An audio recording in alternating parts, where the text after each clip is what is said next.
শুভ সন্ধ্যা বন্ধুরা। নতুন বছর 365 দিনের আজকে প্রথম।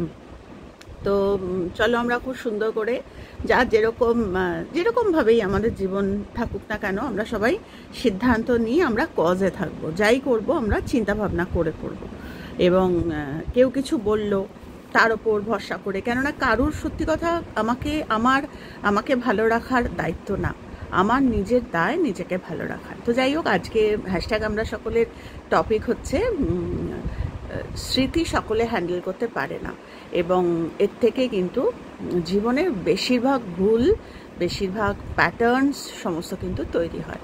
কারণ একদম শিশু বয়সে সত্যি কথা, শিশু তো কোনো হ্যাঁ, সেটা আরও ডিটেল আলোচনা, সেই সব নিয়ে আমি আলোচনা করব না আজকে।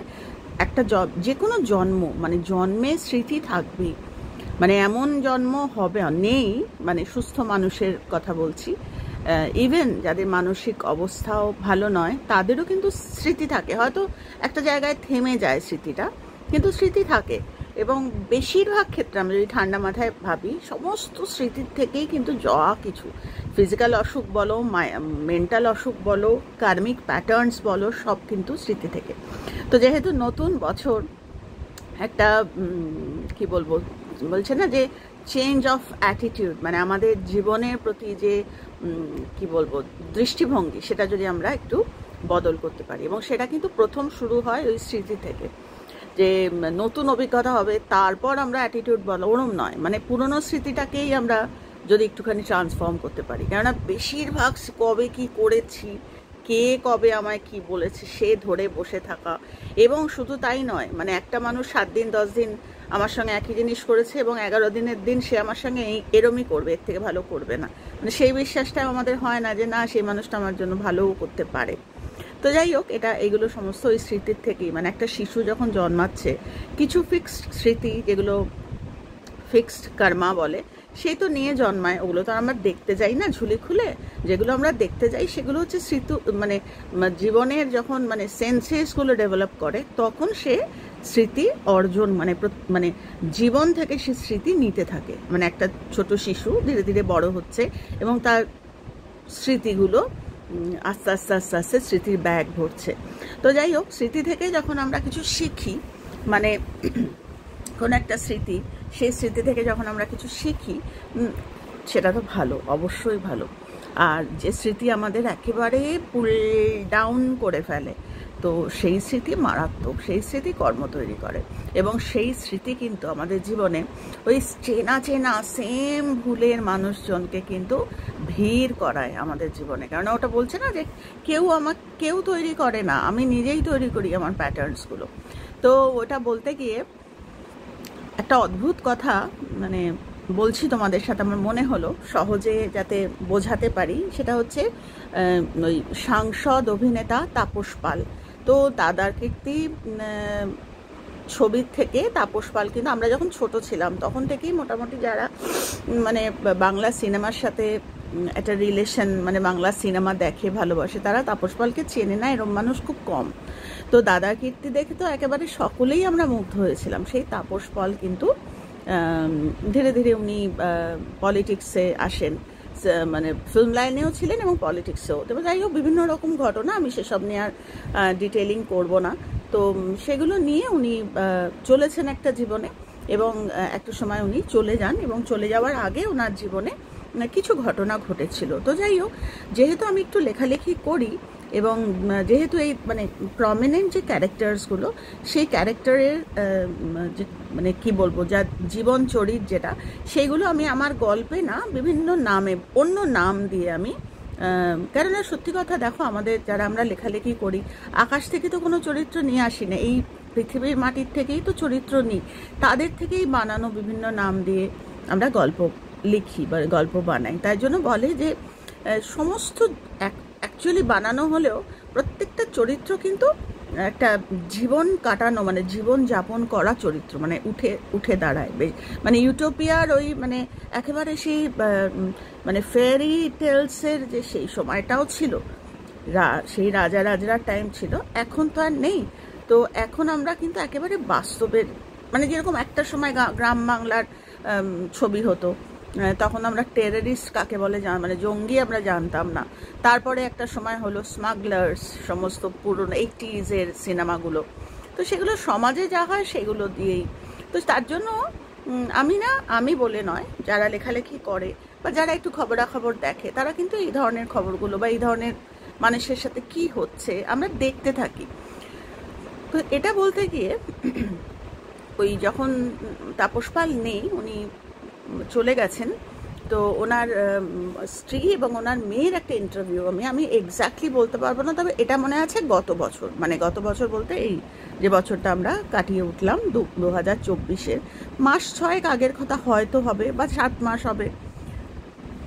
একটা সাক্ষাৎকার, একটা ইন্টারভিউ আমি দেখেছিলাম, এবং উনি তাতে পুরনো স্মৃতি নিয়ে ওনার স্বামীর সাথে যা যা ঘটনা ঘটেছে সেই নিয়ে উনি খুব অভিমান, খুব ক্ষোভ প্রকাশ করছিলেন। এবং সেগুলো দেখে বলছে না যে একটা মানুষের স্মৃতি কিন্তু আরেকটা মানুষকেও কিন্তু প্রভাব বিস্তার করে।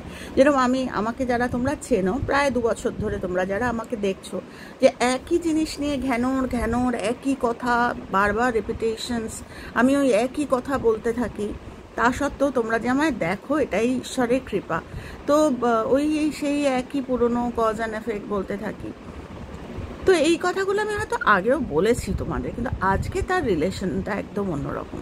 তো সেই সময় ওই ইন্টারভিউটা যখন দেখছিলাম, আমি এতটা নিজেকে সবসময় মানে কারেক্ট করে চলার চেষ্টা, না ভুল ভাববো না, বা না কাউকে জাজ করার ক্ষমতা আমার নেই, আমি কাউকে জাজ করবো না। তোরা যারা চেনো তারা জানো আমি সবসময় এইগুলোই বলতে থাকি।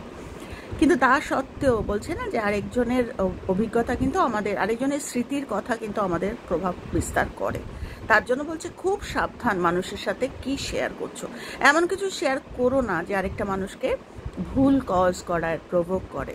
মানে এখন তোমরা বলতে পারো তাহলে কি তাপস পালের বউ তোমাকে কি চেনে যে তোমার, না, তাপস পালের ওয়াইফের কথা এখানে আসছে না, এখানে আসছে স্মৃতির কথা। একটা স্মৃতি আরেকজনকে কিন্তু দুটো হতে পারে, একটা হতে এম্পাওয়ার করতে পারে, আরেকটা হচ্ছে তাকে কিন্তু শিফট করিয়ে দিতে পারে তার চিন্তাভাবনা। আমার যেরকম হয়েছিল, যখন তাপস পালকে তো আমরা খুবই মানে চেনা জানার একটা খুব ভালো লাগার জায়গা ছিল, উনি চলে যাওয়ার পর আমরা প্রত্যেকেই আমরা জানি, অনেকেই, আমি এখানে আলোচনা করব না, তো সেগুলো ঘটনাগুলো সবাই জানি। উনি যখন বলছিলেন তখন ওনার ঘটনা শোনার পর, ওনার ক্ষোভ, ওনার অভিমান শোনার পর আমি যে নিজে সবসময় নিজেকে চেক করে রাখি, আমারও কিন্তু মনের মধ্যে হচ্ছিল যে সত্যি তো এরকম, সত্যি তো খোঁজ নিল না কেন সবাই, সত্যি তো কেন উনি ওনাকে একা এরমভাবে কেন উনি সাপোর্ট পেলেন না, কেন এইগুলো হচ্ছিল। তাতে কি হচ্ছিল, আমারও কিন্তু ভুল হচ্ছিল, পুরনো স্মৃতি আমার মধ্যেও চাষ করছিলাম আমি। তো তারপর আমি নিজেকে সংবরণ করে নিয়েছি, কিন্তু বারবার না এটা মনের মধ্যে যে ইস এরকম কেন হলো, কেন ওনার এত সুন্দর জীবন, উনি কেন এরমভাবে। তো যাই হোক, আজকের কথা বলছি, দেখো আমি ভাবছিলাম যে আমি এটা কিভাবে মানুষের সাথে সহজ করে, টেকনিক্যাল তো বলা যায়, স্মৃতি এই, স্মৃতি এত রকম, স্মৃতি এইভাবে, কিন্তু আজকে আমি সেটা বলতে চাইছিলাম না। আমি একদম সহজ করে, যাতে আজকে 365 দিনের একদম প্রথম দিন আমরা যদি আজকে খুব সহজে এটা ধরে নিতে পারি, তাহলে সারা বছর আমরা খুব সহজভাবেই স্মৃতিটাকে নিজেদের গ্রিপে রাখবো। তো স্মৃতি আমাদের ছায়ার মতো, স্মৃতি থাকবে না হতে পারে না, স্মৃতি থাকবেই, কিন্তু স্মৃতিকে কিভাবে আমরা চালনা করছি আমাদের, ওটাই এম্পাওয়ারমেন্ট। আবার ওটাই কিন্তু ওই যেটাকে বৌদ্ধ ধর্মে বলছে স্টুপিডিটি বা ফুলিশনেস। ওই একই স্মৃতি আমরা কাঁদি, আমরা বসে থাকি, আমাদের এম্পাওয়ার করি না। আবার একই স্মৃতি কিন্তু মানুষকে শক্তি দেয়, যে ভুল করেছি বা যে জিনিসটা আমার সাথে হয়েছে, I will not do the same thing again, মানে ওইটাও হয়। তো হয়ে গেছে, সেটা বহুদিন হয়ে গেছে। আজকে আমি দেখছি আজকের ভিডিও, আজকের সাক্ষাৎকার, কিছুক্ষণ আগে আমি একটু বেরিয়েছিলাম সকালে, তো এসে যখন দেখছি তখন দেখলাম 4 ঘন্টা আগের ভিডিও দেখলাম। এবং উনি কথা বলতাম, দেখছিলাম যে কেমন আছে ওরা, মেয়েটা কেমন আছে, তাপস পালের ওয়াইফ কেমন আছে, এরকম একটা মানে কৌতূহলের থেকে আমি ভিডিওটা, মানে অদ্ভুত, মানে তোমরা বললে বিশ্বাস করবে না, যদি পারো তোমরা দেখো। রিসেন্টলি ভিডিও, এবং ভিডিওটার নাম যে চ্যানেল থেকে উঠেছে ওটার নাম হচ্ছে কি চ্যানেল, আমি দাঁড়াও যদি মনে পড়ে আমি বলছি তোমাদের,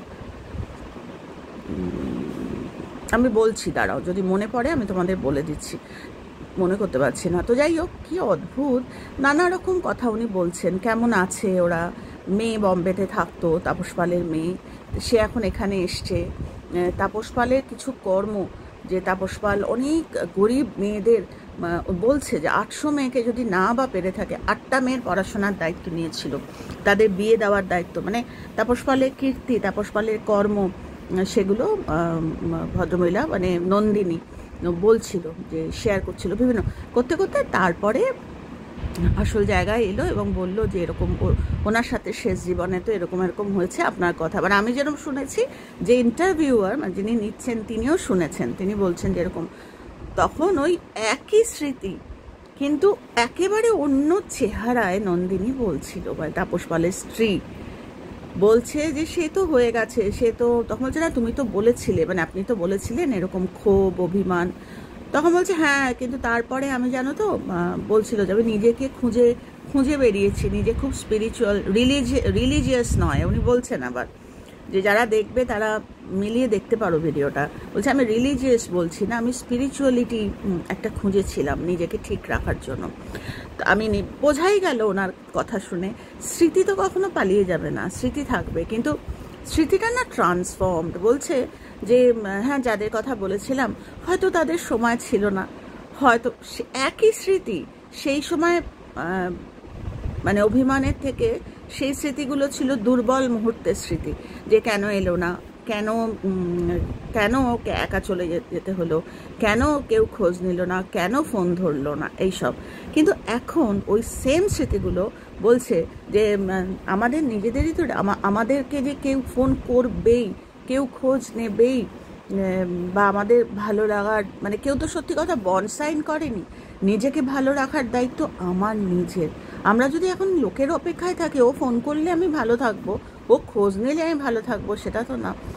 তোমাদের আমি সেটাই বলছি, ভগবানেরই কৃপা। আমি ভাবছিলাম যে কত সহজ করে আমি এইটা আমি শেয়ার করতে পারি, কেননা তোমরা জানো আমি কিন্তু স্পেসিফিক্যালি বলছি, আমি যখন ইন্টারভিউ না সরি, আমি যখন ইউটিউব চ্যানেলে আমি কথা বলি, তখন আমি কিন্তু একেবারে ক্যাজুয়ালভাবে আসি না, কেননা আমার কাছে ইউটিউবটাও একটা সাধনার জায়গা। আজকে আমি বলছি, কারণ আজকে একদম বছরের প্রথম দিন, কখনো আমার মুখে শুনবে না যে এই চলে এলাম কথা বলবো।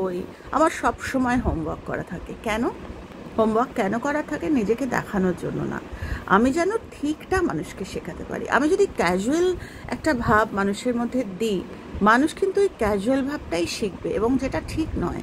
কেননা এখন পৃথিবীর যা অবস্থা না, আমরা এখন কিন্তু প্রত্যেকটা স্টেপ আমাদের চিন্তাভাবনা করে নেওয়ার দরকার। আবার কিন্তু শোনা যাচ্ছে যে কোনো দিন, মানে আমি আর এটা নিয়ে ভয় দেখাতে চাই না, তোমরা খবর শুনলেই বুঝবে যে অবস্থা দেখো, আমরা সবাই জানি যে কখন কোন জার্ম আবার আসে, আবার লকডাউন হয়, আবার এগুলো থেকে বাঁচানোর আমরা হয়তো ভাবি ও ডাক্তাররা দেখে নেবে। কালকে যেরকম আমি বলছিলাম যে 31 তারিখ একটা আমরা সিনেমা, আমাদের আনন্দ করার বলতে, আর সত্যি কথা এখন এই বয়সে এসে আর তো নতুন করে কিছু না, একটু বেড়াতে ভালোবাসি, কিন্তু সেটা হয় না এখন একদম। তো ভালোবাসার মধ্যে একটু খেতে ভালোবাসি, বাইরে থেকে ধরো কিছু এনে একটু খেলাম। আজকাল আর গিয়ে খেতেও ভালো লাগে না, আবার জামা পররে, আবার সাজরে, আবার পরিষ্কার হয়ে যেরম আছি সেরম বাড়িতে একটুখানি আরাম করে, কারণ সারাদিনই আমরা দৌড়তে থাকি। টিভির সামনে বসে একটা প্লেট হাতে নিয়ে আমরা খেলাম, তিনজনে একটু গল্প করলাম, ওটাই রিল্যাক্সেশন। তো 31 তারিখটা আমরা যেটা সব থেকে আমরা ভালোবাসি তিনজনেই, সেটা হচ্ছে সিনেমা দেখতে। তো 31 তারিখ বছরের শেষ দিন, আর আমরা জানি আশেপাশে কি অবস্থা। তো আমরা যখন গেলাম, আমাদের উল্টো দিকেই মল, আমরা ঠিক করলাম, আমার হাজব্যান্ড আমাদের জিজ্ঞেস করলো যে কি করবে, যা বেরোবে কোথাও, একটু ঘুরে আসবে কোথাও, একটু চেঞ্জ হলে একটু ভালো লাগবে। তো সঙ্গে সঙ্গে আমরা সবাই মানে একসাথেই হলাম যে চলো একটা সিনেমা দেখি। তো সিনেমাটার নাম হচ্ছে বেবি জন। তো নাম দেখে খুব একটা ভক্তি হচ্ছিল না, তখন আমি মামামকে বললাম, মামাম ট্রেলারটা দেখতো। ট্রেলারটা দেখে মনে হলো যে আচ্ছা চলো একটুখানি আনন্দই তো করবো, একটু চেঞ্জ হবে একটু। তো আমরা গেছিলাম। বিশ্বাস করো, যখন আমরা মলটায় ঢুকছি, বাইরে বম্ব স্কোয়াডের গাড়ি, স্পেশাল যে পুলিশের সেই অ্যান্টি টেররিস্ট যে গাড়িগুলো, সেই গাড়ি, পুলিশে 6 লাভ। তো গায়ে না কাটা দিয়ে তোমরা জানো না, পুলিশ দেখলে আমি দাঁড়িয়ে যাই বাচ্চাদের মতো, ওরাও হাসে কখনো কখনো। একজন বয়স্ক মহিলা এরপর হা করে দেখছে, আমি তো পুলিশ দেখলে হা করে দেখি। আর বন্দুক টন্দুক থাকলে তো কোনো কথাই নেই। একবার সেই পুনা যাচ্ছিলাম, এরম দেখে আমি ছবি তুলবো, ওনারা হাসছিলেন, হ্যাঁ হ্যাঁ তুলুন তুলুন। তো তখন তো আর এই ক্যাব ছিল না, তাহলে আমি ইউটিউবে তোমাদের সাথে শেয়ার করতাম। তো যাই হোক, আমরা যখন সিনেমাটা দেখে বেরোলাম, খারাপ লাগেনি সিনেমাটা, এখনকার যা হচ্ছে চতুর্দিকে সেটার ওপরেই। তো যাই হোক, বেরোচ্ছি যখন, তখন আমি আমার মেয়েকে আর স্বামীকে বলছিলাম যে দেখ মাম্মা, আমাদের জীবনটা না টেকেন ফর গ্রান্টেড। এই যে আমরা বেরোচ্ছি, আজকে 31 তারিখ, কোথায় যে কি খবর আছে আমরা জানি না, নতুবা এত পুলিশ, এত মানে ইভেন বম্ব স্কোয়াডের গাড়ি পর্যন্ত।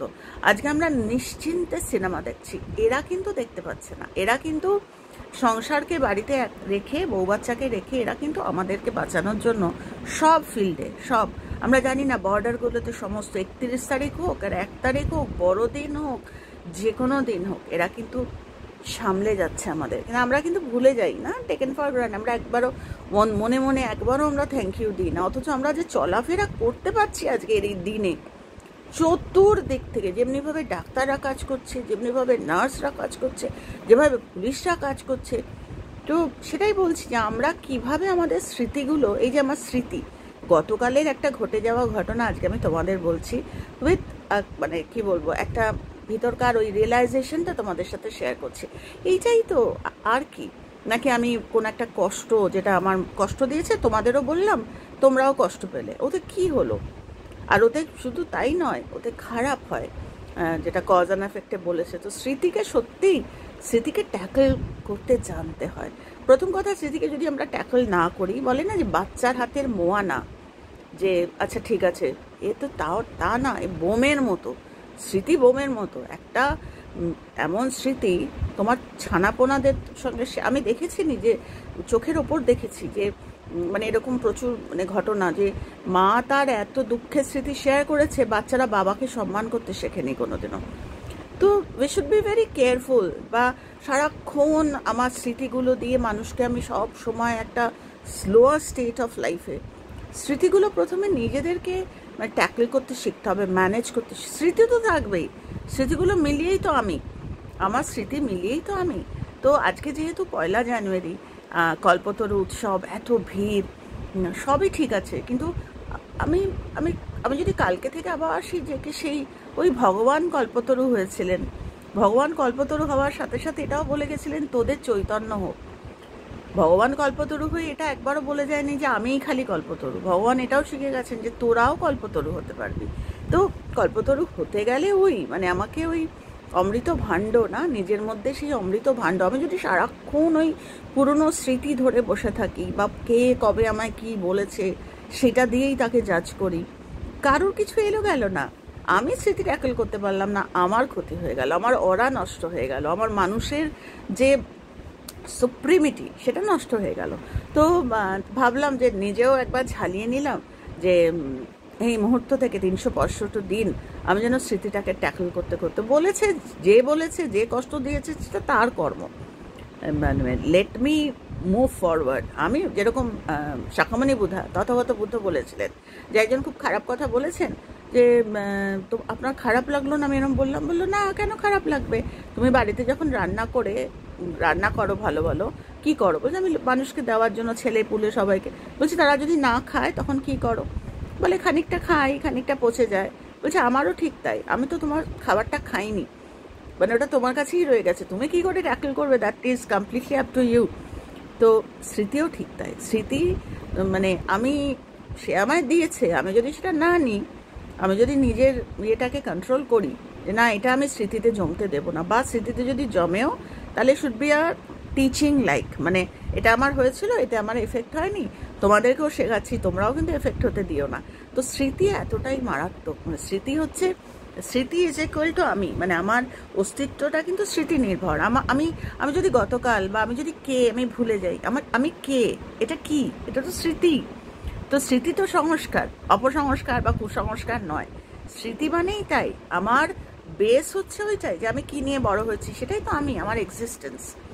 তো সেটাকে কন্ট্রোল করে আমরা যদি সুন্দর করে জীবনটাকে কাটাই, তাহলে কিন্তু ওই তাপস পালের ওয়াইফের কথা বলছি, নন্দিনীর কথা শুনে, নন্দিনীর সঙ্গে তো আমার কোনো যোগাযোগ নেই, কিন্তু আমার অন্তর থেকে ওর জন্য প্রচুর ভালোবাসা যে একটা ভিতরে থাকে, যে কষ্ট পেয়েছিলাম যখন ওর আগের ইন্টারভিউটা শুনে, এতটা ব্যথা পেয়েছে মানুষটা, যে স্বামীকে কষ্ট পেতে দেখে, কাউকে ভালোবাসতো, সে আসেনি, সে ফোন ধরেনি, যোগাযোগ, খুব কষ্ট পেয়েছে শেষ বয়সটা, মানে সে চলে যাওয়ার একটা দিয়ে, এবং সেটা নন্দিনীর খুব একটা এফেক্টেড এরিয়া। সেই এফেক্টেড এরিয়াটা আজকে একেবারে চেঞ্জ হয়ে গেছে, মানে বলছে যে নাই আসতে পারে, তারা ব্যস্ত, তারা এত কাজ করে, তার কোনো অভিমান নেই তার মধ্যে। স্মৃতিটা কি পাল্টে গেছে? স্মৃতি পাল্টায়নি, স্মৃতি রয়েছে, কিন্তু এখন সেই স্মৃতিটা এমপাওয়ার্ড, মানুষকে যখন শেখাচ্ছে, মানে মানুষকে যখন শেয়ার করছে, তখন তার মধ্যে কোনো ক্ষোভ নেই আর, মানে একেবারে ট্রান্সফর্ম স্মৃতি।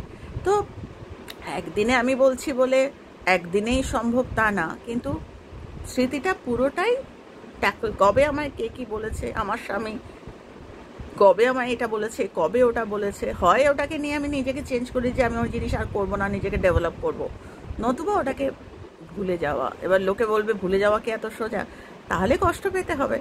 দুটো আছে, হাফ হ্যাপি হাফ স্যাড হয় না, হয় স্যাড নয় হ্যাপি, যে কোনো একটা। এটা আমাদের নিজেদের চয়েস, এবং সেটা হতে গেলে আমাদের কিন্তু সত্যিই স্মৃতিকে কন্ট্রোল করতে হয়, এছাড়া কোনো গতি নেই। তো আজকে এটুকুই তোমাদের বললাম, খুব সুন্দর হোক আগামী জীবন, খুব সুন্দরভাবে একেবারে কজে কানেক্টেড থেকে জীবনটা কাটানো। এখন ইউটিউব চ্যানেল, আমি যখন 1.5-2 বছর আগে এসেছিলাম তখন যেরকম ছিল, মানে বাঙালি চ্যানেল আমি দেখতাম আর না আমার কান্না পেত, যে কি আলোচনা চতুর্দিকে দেখে, না মানে ভিতরটা না ডুকরে উঠতো, যে হা ভগবান কোন দিকে যাচ্ছে, কি করছে এরা, তো সত্যি বুঝতে পারছে না। বিশ্বাস করবে কিনা জানি না, বলছে না দেখতেও নজর লাগে, এই 10 দিন করেছে আবার করবে, এরকম যদি ভাবি তাহলে তো হবে না। তো সেরকম বলছে না, কাদামাকা দিয়ে প্রার্থনা করে তাকে, মানে ওই বিশ্বাসে থাকতে হয় যে না এরা ভুল করবে না। প্রচুর সেই সমস্ত ইউটিউবার, এখন তো কাউকে কাউকে দেখি ইউটিউবার কথা, মানে খুব একটা ভিডিও দেখি না, তাদের আমি বলবো আবার ভিডিও করো, তোমাদের জীবন দেখাও, তোমরা কেমন আছো। অনেকে অনেক খোঁজ করি আমি, সেই সময় যাদের প্রার্থনা করেছিলাম তাদের অনেককে এখন আর দেখতে পাই না, কেননা আমার খুব মনে হয় তাদের কথা, ওরা কেমন আছে। তোমরা হয়তো তোমার এত সময়, আমি হ্যাঁ মানুষের কথা জানার আমার খুব ইচ্ছে, তো তোমাদের জীবন দেখাও ভালো ভালো। আবার কেউ কেউ আছে যারা ভিডিও করে, তারা আর কোনো কন্ট্রোভার্সি কোনো কিছু করে না, তো তাদের কয়েকজনের সাথে আমার যোগাযোগ আছে। তো আজকে বছরের প্রথম দিন, তো আমি তাদেরকে একেবারে ভরপুর আশীর্বাদ, ভালোবাসা, আদর, সমস্ত তোমাদের সবার কথা মনে হয়। তোমাদের যাদের যাদের প্রার্থনা করেছি, বড় সহজ কথা নয়, যাদের জন্য প্রার্থনা করা, প্রার্থনার সম্পর্কে বাধা, এ তো রক্তের সম্পর্কের মতোই, মানে ইটার্নাল সম্পর্ক, চারটিখানি কথা না। তো যারা যারা এই সমস্ত জিনিস থেকে বেরিয়ে এসছে, বা যারা আজকাল আর আসো না, তাদের প্রত্যেকের জন্যই যে তোমরা ভালো ভালো ভিডিও করবে, আমাদের সামনে আসবে, আমরাও দেখতে চাই তোমরা কেমন আছো। যাদের উদ্দেশ্য করে বলছি, যারা আমার চ্যানেল দেখে, তারা ঠিকই বুঝছে কাদের কথা বলছি, নাম টাম তো অবশ্যই নেব না।